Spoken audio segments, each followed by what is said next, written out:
number. That you couple that with this media love affair they have with the guy who's the outsider, who's so fun and likable. He's going to pull high. He's not going to win. He won't get the votes, but he'll pull high going into the into. You see it that way? He's like a cuddly grandfather. I see it exactly that way. And Ted Cruz, floors the needle on the creepy meter. I mean, I'm sorry, I don't want to be biased against the guy, but there is you can't define what makes someone creepy. I don't think he's creepy. Well, I mean, I got to be honest. He doesn't look like I think he's a standard. to you. Maybe it's because we both went to Harvard, but he's a standard politician. Well, what's creepy? The voice. I mean, what creeps you out? I think I don't see that. Back up a second, and you say that the odds are heavily in favor of either Cruz or Trump. That is not accurate.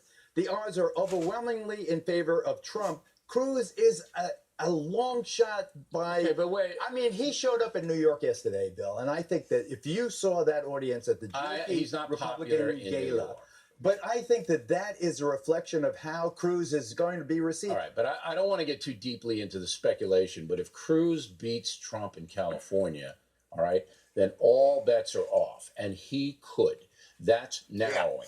Okay, let's get I don't think that is remotely possible. And one other thing, you mentioned that poll. The field poll You mentioned that poll. There is another poll that shows even as Cruz gloms delegates in these private processes like Colorado, he is plummeting in terms of his national popularity. That to me is the biggest poll. He didn't do well in the Fox He was 3 points away from Trump, 41-38. Now Cruz is in the 20s. Trump is at 45. All right. Where'd that gap come from? Kasich is building. Cruz I don't is know. fading.